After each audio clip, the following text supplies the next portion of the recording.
जब चुनाव आते हैं तो पार्टियों को जनता की याद आती है। 5 साल तो जनता की याद आती नहीं है।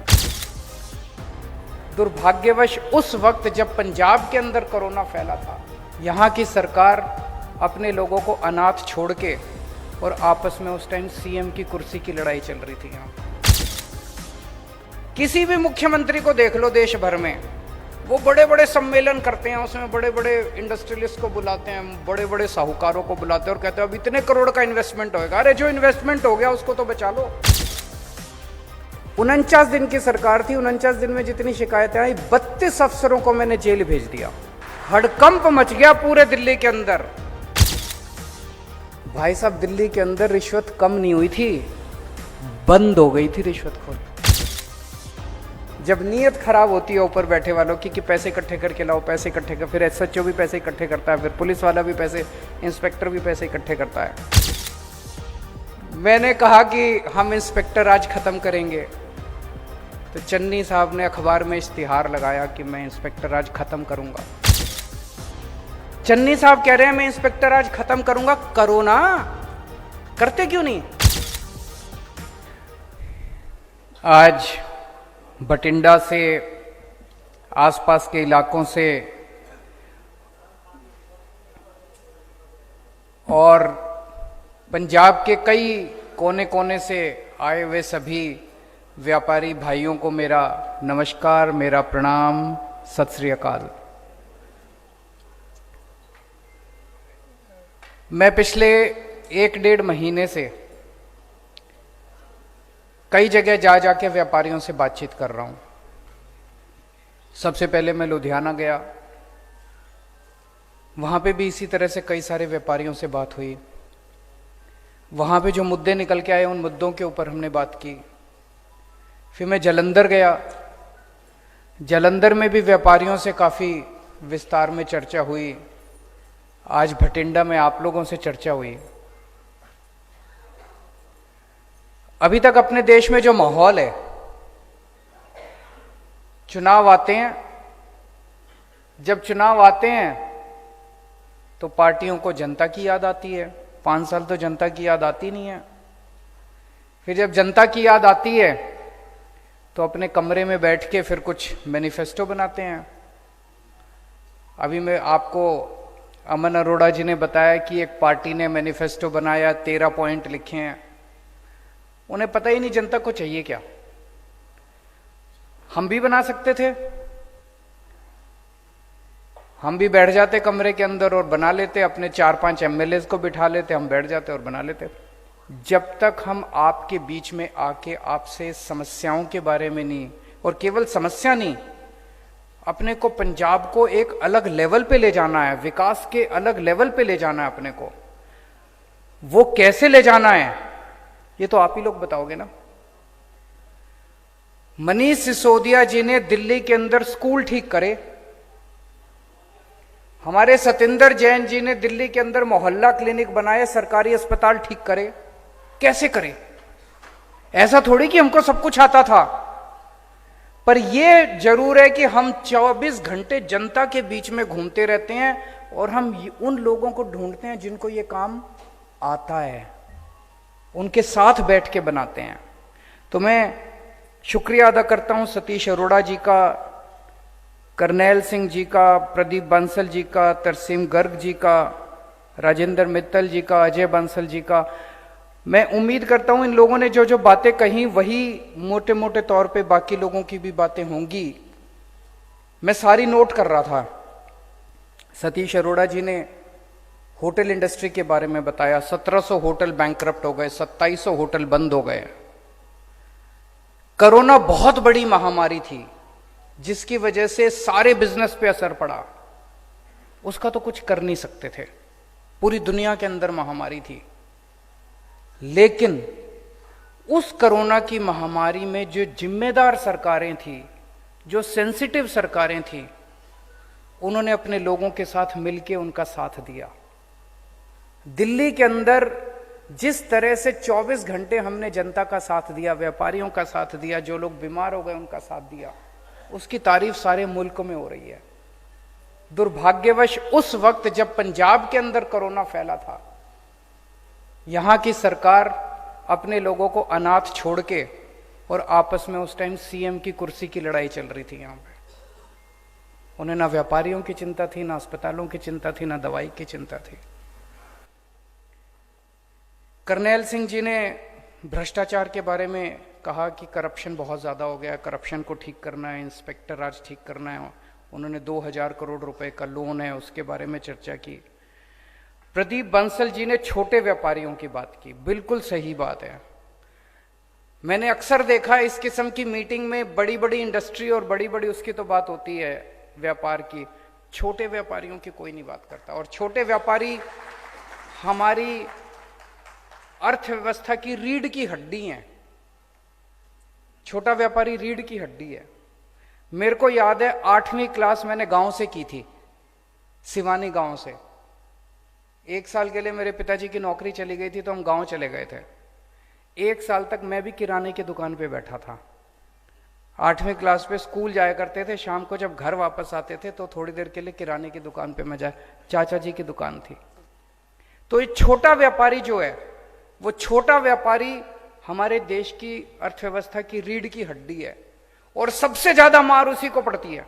बड़ा व्यापारी तो फिर भी सारे डिपार्टमेंट को, महकमों को किसी तरह से, छोटा व्यापारी के पास तो बेचारे के पास पैसे नहीं होते, फिर भी सारे इंस्पेक्टर आके उसको तंग करते हैं।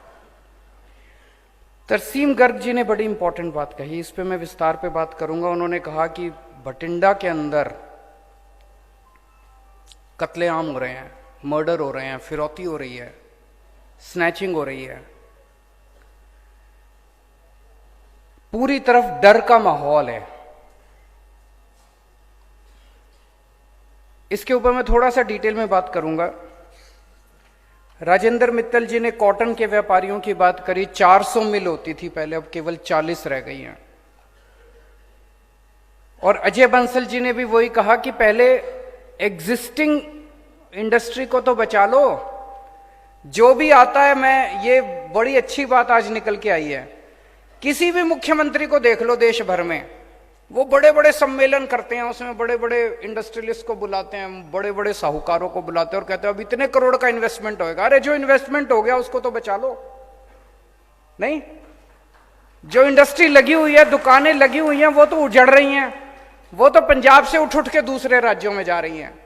जो इंडस्ट्री यहां लगी थी अब वो उठ उठ के दूसरे राज्यों में जा रही हैं, वो तो बच नहीं रही, वो तो बंद होती जा रही हैं, और हम नई इंडस्ट्री की बात कर रहे हैं। अजय बांसल जी ने बड़ी अच्छी बात कही। उन्होंने कहा जी दिवाली आ गई और अब सारे इंस्पेक्टर अपनी दिवाली लेने पहुंच जाते हैं। ये दिल्ली में भी होता था। मेरे को याद है 2 साल पहले दिवाली के टाइम कई सारे व्यापारी हमारे पास आए, मैं और मनीष सिसोदिया जी थे। उन्होंने आके कहा जी आप कहते हो हमने इंस्पेक्टर आज खत्म कर दिया, ये दिवाली के टाइम पे आपके इंस्पेक्टर आ रहे हैं हमारे पास। तो हमने लिखित आदेश पारित कर दिया कि कोई भी डिपार्टमेंट का कोई भी अधिकारी किसी भी दुकान पे दिवाली के टाइम पे नहीं जाएगा। लेकिन ऑर्डर कौन मानता? ऑर्डर तो कोई मानता नहीं है। आप जितने मर्जी ऑर्डर पास कर दो, इंस्पेक्टर को दुकान में जाने से कौन रोक सकता है? तो उसी ऑर्डर में हमने लिखा कि अगर कोई आपके यहां अधिकारी या कोई इंस्पेक्टर आ जाए तो ये व्हाट्सएप नंबर है, दूर से उसकी फोटो खींच के इस पे व्हाट्सएप कर देना। भाई साहब, उसके बाद इंस्पेक्टरों ने दिवाली लेना बंद कर दिया। फिर दिवाली जनता की होती थी, इंस्पेक्टर अपने घर पे दिवाली मनाता था, जनता अपने घर पे दिवाली मनाती थी। तो इंस्पेक्टर राज खत्म करना हमको आता है, और इंस्पेक्टर राज खत्म करने की हमारी नीयत है, क्योंकि हमारी नीयत साफ है। अगर नीयत खराब हो तो अखबार में बड़े बड़े ऐड तो निकलते हैं, लेकिन इंस्पेक्टर आज खत्म नहीं होता। बातें बड़ी बड़ी होता नहीं है। मेरे पास मैं कल शाम को भटिंडा पहुंच गया था। मेरे पास कल कुछ व्यापारी आए शाम को मिलने के लिए। उन्होंने भी यही बात कही, बोले जी पिछले कुछ दिनों में 4 मर्डर हो चुके हैं भटिंडा में। पूरी तरफ चारों तरफ फिरौतियों का माहौल है, व्यापारी डरा हुआ है, स्नैचिंग हो रही है। शाम अगर कोई घर से बाहर निकलता है तो चारों तरफ देखता है कि कोई मेरा पीछा तो नहीं कर रहा। एक जोजो टैक्स करके भी है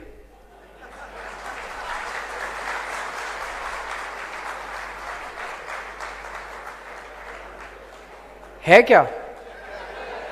है।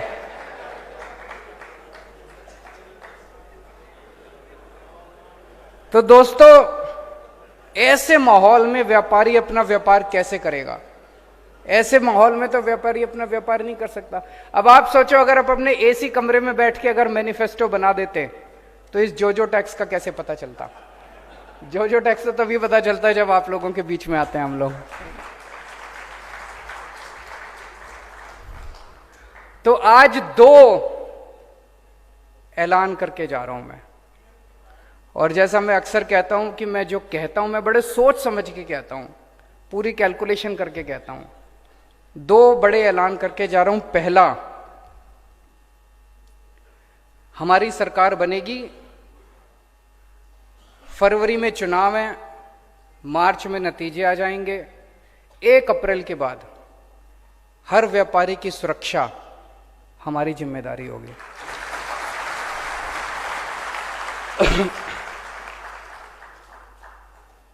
और आज आपको कहने के जा रहा हूं, उसके बाद डरने की जरूरत नहीं है। ऐसी व्यवस्था पैदा करेंगे, जैसा मैंने कहा, मनीष सिसोदिया जी ने बस व्हाट्सएप नंबर दे दिया।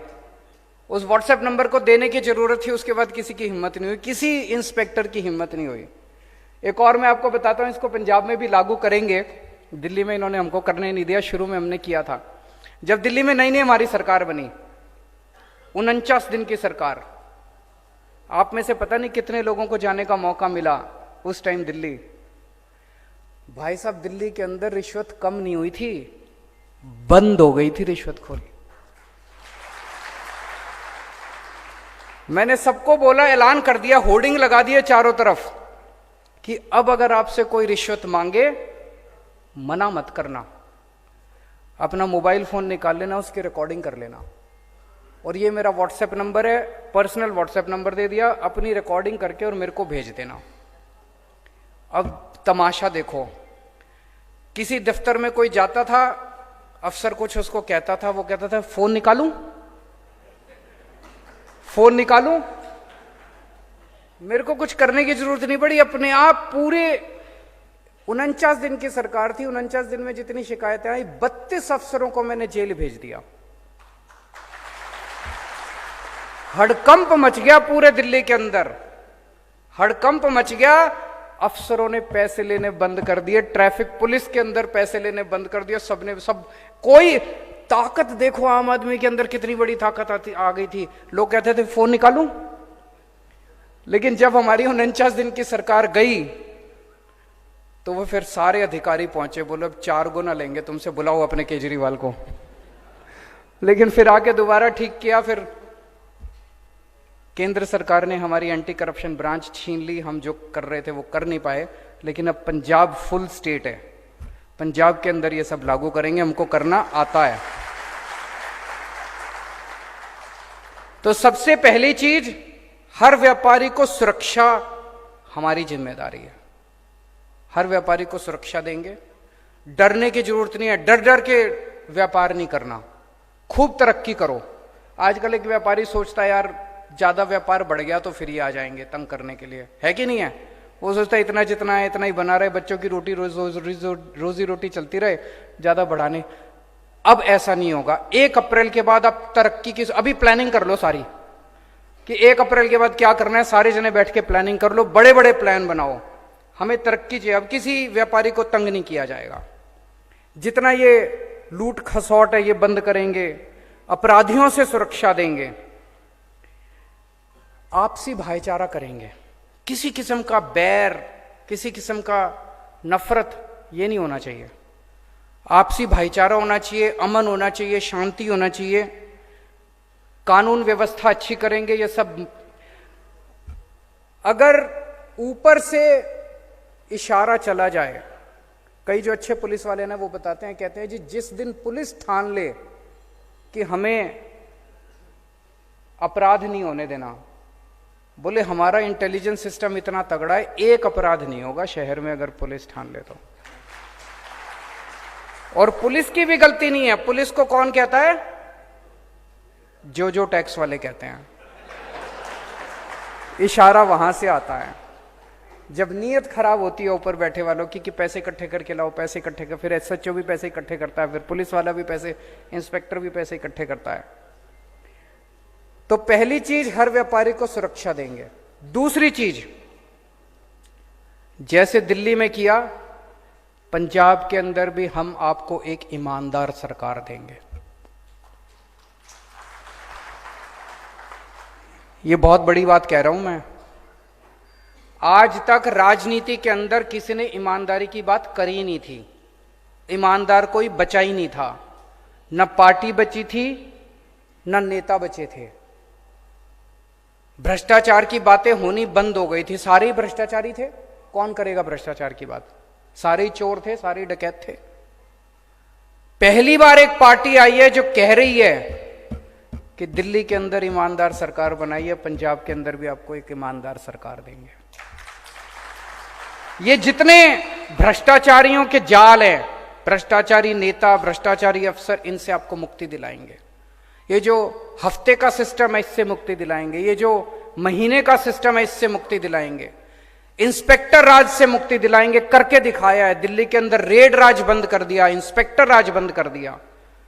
और उसके लिए पूरी व्यवस्था, जानबूझ के हम लोगों ने ऐसी व्यवस्था बना रखी है कि इंस्पेक्टर राज चलता रहे, पैसे इकट्ठे होते रहे। कानून बदलेंगे, रूल्स बदलेंगे, ऑर्डर बदलेंगे, व्यवस्था बदलेंगे, ताकि इंस्पेक्टर के पास पैसे लेने का कोई जरिया ही ना बचे। और आज कह के जा रहा हूं, यहां पे जो टैक्स बंद करेंगे, और उनको भी कह रहा हूं कि अभी बंद कर दो, ज्यादा अच्छा है। तो अब किसी व्यापारी को तंग नहीं किया जाएगा, व्यापारियों को इज्जत बख्शी जाएगी। जिस तरह से व्यापारियों को कहते हैं बिचौलिया है, बिचौलिया है, बिचौलिया है, ये बिचौलिया शब्द बंद किया जाएगा। व्यापारी जो है वो 24 घंटे मेहनत करके कमाई करता है। लुधियाना में और जालंधर में जब व्यापारियों से बात करी तो दो बड़ी चीजें निकल के आई जो मैं कहना चाहता हूं। एक तो ये कि बिजली का पावर कट बहुत लग रहा है, तो पावर कट बंद करेंगे। दिल्ली में भी पहले बहुत पावर कट लगता था। जैसे पंजाब में अभी स्थिति है, वैसे दिल्ली में भी स्थिति थी। पंजाब में पावर की कमी नहीं है, पंजाब पावर प्रोड्यूसिंग स्टेट है, लेकिन बिजली फिर भी नहीं आ रही। दिल्ली में भी पावर की कमी नहीं थी, बिजली खूब थी, फिर भी बिजली नहीं आती थी। जब हमारी सरकार बनी पहली बार 7-7, 8-8 घंटे के 2014 में पावर कट लगा करते थे। दिक्कत क्या थी दिल्ली में? मैं समझता हूं पंजाब में भी शायद वही दिक्कत होगी, उसको स्टडी करेंगे। और दिल्ली में क्या दिक्कत थी कि जितनी तारें थी, ट्रांसफार्मर थी, पुराने हो चुके थे, गल गए थे। जब मर्जी कोई ट्रांसफार्मर फूक गया, जब मर्जी कोई ट्रांसफार्मर खराब हो गया, जब मर्जी कोई तार खराब हो गई। मैंने और सतिंदर जैन जो हमारे पावर मिनिस्टर हैं, हम दोनों ने मिलकर खड़े होकर 2.5 साल के अंदर, 2.5-3 साल के अंदर हमने सारे बदलवाए। आज दिल्ली के अंदर 24 घंटे बिजली आती है। तो दिल्ली के अंदर जैसे 24 घंटे बिजली करी, ऐसे ही पंजाब के अंदर बिजली देंगे आपको, 24 घंटे बिजली देंगे। और एक मुझे बताया गया कि वैट के रिफंड बहुत ज्यादा, पुराना जो वैट था तब के रिफंड पेंडिंग पड़े हैं। तो आप लोगों का पैसा सरकार के अंदर पड़ा हुआ है। ये सारे वैट के रिफंड 3 से 4 महीने के अंदर सरकार बनने के सारे वैट के रिफंड हम आपको दिलवाएंगे। सारी पार्टियों को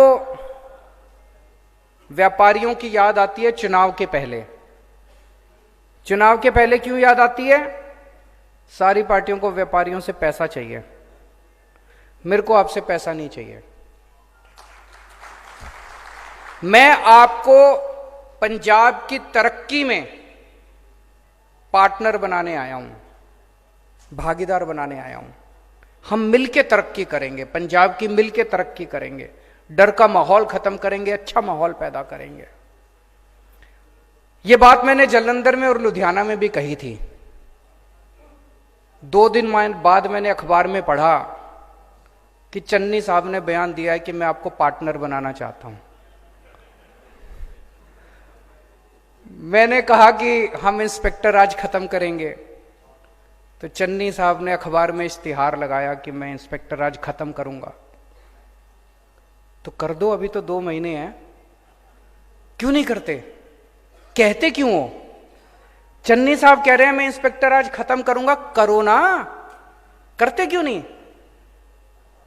नीयत नहीं है, नीयत खराब है। करना हो तो 2 महीने क्या, 49 दिन ही बहुत थे। 49 दिन के अंदर ऐसा करिश्मा करके दिखाया था दिल्ली के अंदर, पूरी दुनिया में चर्चा हुई थी। चन्नी साहब के पास तो 5 महीने मिले हैं उनको। अगर वो चाहें इंस्पेक्टर राज भी खत्म कर सकते हैं, इंडस्ट्री को पार्टनर भी बना सकते हैं, आपकी समस्याएं भी दूर कर सकते हैं। होगा नहीं। इसीलिए मैं कहता हूं आम आदमी को नकल करना आसान है, अमल करना मुश्किल है। अमल नहीं होता। अपनी बात पे अमल करना सीखो। कल हमने किसानों के साथ इसी तरह का डायलॉग किया, बहुत अच्छा रहा। किसानों से भी उनकी समस्याएं सुनी, और मैं समझता हूं कि पंजाब की अर्थव्यवस्था के, पंजाब के विकास के 2 पहिए हैं। एक पहिया है किसान और मजदूर, और दूसरा पहिया है व्यापारी और उद्योग। ये दोनों पहिए जब तक नहीं चलेंगे तब तक पंजाब का विकास नहीं हो सकता। ये दोनों पहिए मजबूत होने चाहिए, ये दोनों पहिए मिलके चलने चाहिए। इन दोनों को साथ मिला के चलाएंगे। जैसे दिल्ली के अंदर आज पूरे देश में कहीं चले जाओ, कल एक किसान ने खड़े होकर बोला जी मैं दिल्ली गया था, आपका स्कूल देखा, बड़े अच्छे स्कूल बना दिया आपने, आपके अस्पताल मोहल्ला क्लिनिक देखे, बड़े अच्छे बना दिए।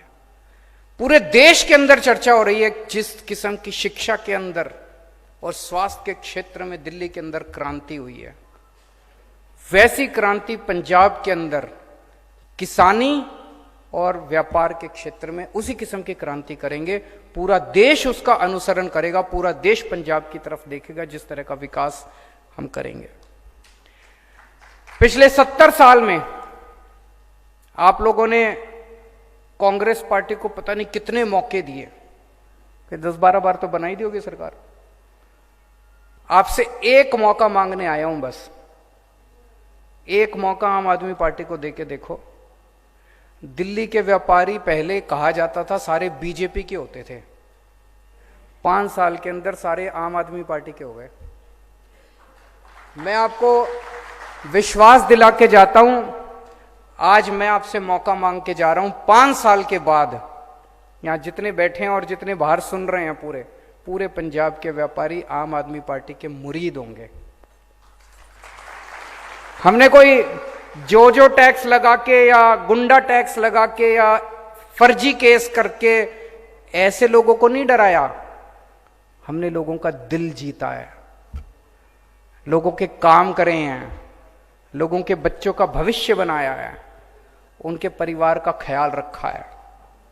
तो पंजाब एक मौका आम आदमी पार्टी को देखे, मैं आपको वचन दिलाता हूं कि सारी पार्टियों का आप भूल जाएंगे, उसके बाद आम आदमी पार्टी को हिलाने वाला कोई नहीं मिलेगा पंजाब के अंदर।